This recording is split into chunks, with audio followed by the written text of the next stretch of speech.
उसके घर के पास एक सांप घूम रहा था और उसका नाम मीरा था। गरीब मीरा एक छोटे से घर में रहती थी और वो कहीं जाने के लिए तैयार हो रही थी। जल्दी ही मीरा की नजर सांप पर पड़ती है, जिसके बाद वो उसे पकड़कर बंद कर देती है। मीरा को सांप पालने का शौक था। वो आज हमेशा हमेशा के लिए कहीं जा रही थी, इसलिए वो अपने पालतू सांप को एक बंदे को बेच देती है। जल्दी ही मीरा एक रिक्शे में बैठकर आगे बढ़ने लगी। कुछ ही देर बाद रिक्शा एक बड़े से घर में दाखिल होता है। ये बड़ा सा घर शहर के पास ही था। मीरा जैसे ही घर में आती है तो घर की नौकरानी सारा उससे पूछती है कि क्या तुम्हें जॉन ने यहाँ भेजा है। मीरा हाँ में सिर हिलाती है, जिसके बाद सारा उसे अंदर ले आती है। मीरा अंदर आकर घर को देखने लगी। इसी बीच घर की मालकिन जैस्मिन बाहर आती है और उसे देखकर मीरा उसे हेलो कहती है। जैस्मिन जल्दी जल्दी सारा को पुकारती है और वो उसे बताती है कि मीरा को जॉन ने यहाँ भेजा है। उसकी बात सुनकर जैस्मिन चली जाती है और उसके जाते ही जैस्मिन का पति किस्मो सामने आता है। मीरा की जवानी देखकर वो हैरान हो गया। सारा उसे भी मीरा के बारे में बताती है, जिसके बाद वो भी वहाँ से चला जाता है। कुछ देर बाद मीरा सारा के साथ थी। मीरा यहाँ नौकरानी का काम करने आई थी, इसलिए सारा उसे उसके कामों के बारे में बता रही थी। वो उसे ये भी बताती है कि इस घर में काफी सांप हैं। किस्मो को सांप पालने का शौक है, जबकि उसकी बीवी जैस्मिन को सांपों से डर लगता है। ऐसे ही बातें करते करते वो दोनों नौकरानियों के कमरे में आ जाती हैं। यहाँ घर की तीसरी नौकरानी भी बैठी थी। इस तीसरी नौकरानी का नाम वीना था और वो भी मीरा का स्वागत करती है। इसके बाद वो मीरा को ड्रेस देकर कहती है कि ये मोनिका की ड्रेस है। वो तो काम छोड़कर गायब हो गई, लेकिन उसकी ड्रेस तुम्हें जरूर फिट आ जाएगी। मोनिका की ड्रेस देखकर मीरा सोच में पड़ गई। जल्दी ही मीरा ने नई ड्रेस पहन ली। ड्रेस पहनकर वो काफी तैयार भी होती है, ताकि वो ज्यादा से ज्यादा खूबसूरत नजर आए। इसके बाद वो घर में आकर काम करने लगी। वो इस बात से बेखबर थी कि किस्मो उसे चोरी चोरी देख रहा है। मीरा का बदन देखकर किस्मो गर्म हो गया था। उसका दिल तो कर रहा था कि वो अभी मीरा को पकड़कर उसकी गुफा में धमाके कर डाले। काम करते करते मीरा जब पोछा लगाने लगी तो किस्मो उसके पास आकर उसे दारू लाने को कहता है। उसके जाते ही सारा भी वहाँ आ जाती है। वो मीरा को पोछा लगाने को कहती है और खुद दारू देने चली जाती है। किस्मो इस वक्त अपने प्राइवेट कमरे में था। यहाँ उसके पालतू सांप भी थे। सारा को कमरे में देखकर उसे बुरा लगता है। वो उससे कहता है कि तुम्हें यहाँ नहीं आना चाहिए था। इतना कहकर वो सारा को पकड़ लेता है और फिर उसकी गुफा में धमाके करने लग जाता है। किस्मो का पानी निकालकर सारा जब बाहर आती है तो उसे देखकर मीरा सब कुछ समझ जाती है। थोड़ी देर बाद मीरा और वीना घर के कपड़े संभाल रही थी। दोनों लड़कियां हंसी मजाक कर रही थीं कि तभी वीना का लवर जोसेफ उनके पास आता है। जोसेफ यहाँ माली का काम करता था और वो मीरा से मिलकर चला जाता है। कपड़े संभालने के बाद वीना सीधा जोसेफ के कमरे में आती है और आते ही जोसेफ का पानी निकालने लग जाती है। दूसरी तरफ मीरा और सारा जैस्मिन की सेवा कर रही थी। जैस्मिन मीरा को घर के नियम बता रही थी और किस्मो पास ही पूल में नहा रहा था। उसका ध्यान बार बार मीरा पर ही जा रहा था। जैस्मिन मीरा को समझाती है कि पूल में कोई भी नौकर नहीं जा सकता। पूल में सिर्फ मैं और किस्मो ही नहा सकते हैं। इसके बाद वो मीरा से कहती है कि किस्मो भले ही मेरा पति है, लेकिन वो मेरे टुकड़ों पर ही पलता है। किस्मो भी कभी गरीब हुआ करता था, लेकिन मुझसे शादी करने के बाद उसकी पूरी जिंदगी बदल गई। मीरा से इस तरह की बातें करने के बाद वो अपने कमरे में चली जाती है। थोड़ी देर बाद तीनों लड़कियां बाजार में खरीदारी करने पहुंच गई थीं।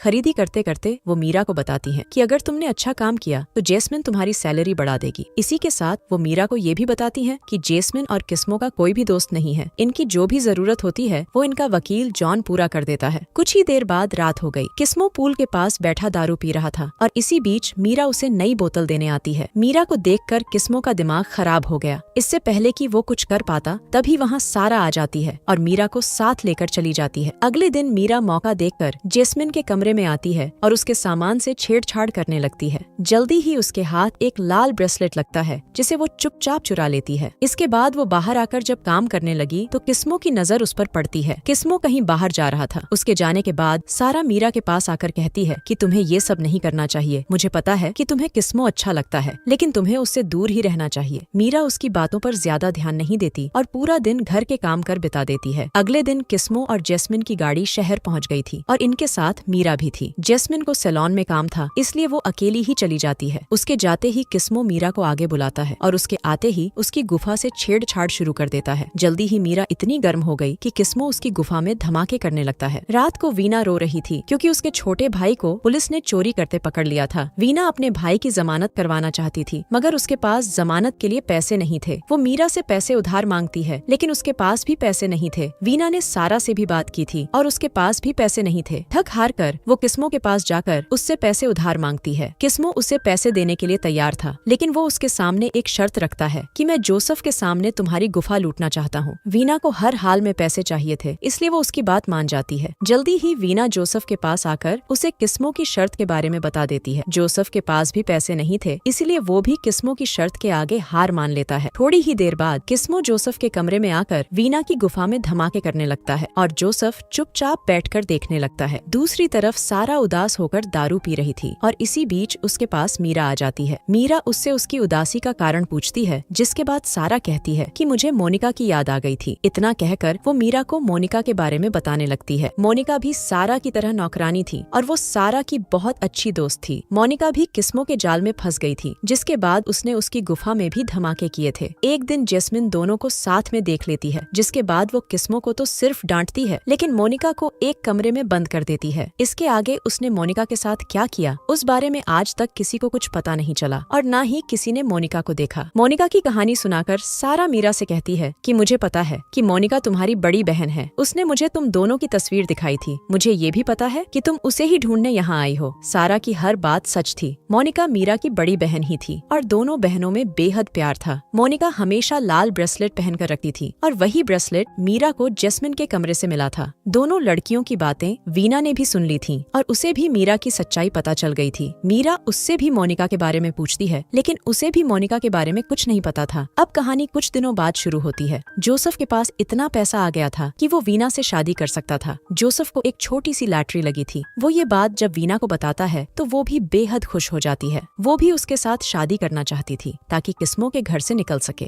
जल्दी ही जोसेफ जैस्मिन के पास आकर कहता है कि मैं और वीना काम छोड़ना चाहते हैं ताकि हम दोनों शादी कर सकें। जैस्मिन उसे रोकती नहीं बल्कि उसे शुभकामनाएं देती है। जोसेफ जाने लगा और जाते जाते वीना को मैसेज करने लगा। उसी पल जैस्मिन एक कैंची उठाकर जोसेफ के पेट में मारती है। जोसेफ का फोन एक गमले में गिर जाता है और साथ ही साथ वो भी नीचे गिरकर मर जाता है। जोसेफ की चीख सुनकर किस्मो भी बाहर आ गया। वो जल्दी जल्दी लाश ठिकाने लगाकर सफाई करने लगा। तीनों लड़कियां भी बाजार से वापस आ जाती हैं। वीना जब किस्मो से जोसेफ के बारे में पूछती है तो वो उससे झूठ बोलता है कि वो तो सुबह ही काम छोड़कर चला गया। उसकी बात सुनकर वीना जब जोसेफ के कमरे में आती है तो वहाँ उसे जोसेफ नहीं मिलता। रात होते होते वीना को भी लगने लगा कि जोसेफ उसे धोखा देकर भाग गया। वो ये बात मीरा को बता ही रही थी कि इसी बीच उसे जोसेफ का फोन मिल जाता है। फोन पर खून देखकर वो समझ जाती है कि किस्मो ने उसे मार दिया। कुछ ही देर बाद जैस्मिन मीरा को अपने कमरे में बुलाती है और फिर उसे मारकर कहती है कि मुझे पता है कि तुम किस्मो का पानी निकालती हो। मैंने ही उस साले को छूट दे रखी है ताकि पहले वो मजे करे और फिर मैं भी लड़कियों के साथ मजे करूं। इतना कहकर वो मीरा को बिस्तर पर फेंकती है। इसके बाद वो उसे कुछ पैसे देती है और फिर उसके साथ शुरू हो जाती है। जल्दी ही किस्मो भी उनके पास आ जाता है, जिसके बाद तीनों मिलकर मजे करने लगते हैं। जल्दी ही तीनों की गर्मी शांत हो गई। मीरा ने मौका देखकर दोनों के हाथ बांध दिए थे। वो जल्दी जल्दी उनके पास आकर उन्हें बता देती है कि मैं मोनिका की बहन हूँ। इसके बाद वो उनसे मोनिका के बारे में पूछती है। जल्दी ही जैस्मिन उसे बता देती है कि मोनिका मेरे हाथों मारी गई थी। मोनिका के बारे में जानकर मीरा रोने लगी थी। इसी बीच किस्मो हाथ खोलकर मीरा को पकड़ लेता है। इससे पहले कि वो उसे मार पाता तभी कमरे में वीना और सारा आकर उसे पीटने लगती है। जैस्मिन मौका देकर भागती है और भागकर सांपों वाले कमरे में आ जाती है। कमरे की लाइट बंद थी, जिस कारण वो शीशे से टकराकर शीशा तोड़ देती है। शीशा टूटते ही सभी सांप उसकी तरफ बढ़ने लगे थे। कहानी के आखिर में किस्मो लड़कियों के हाथों मारा जाता है, जबकि सांप जैस्मिन की जान ले लेते हैं। इसी के साथ इस कहानी का यही अंत हो जाता है।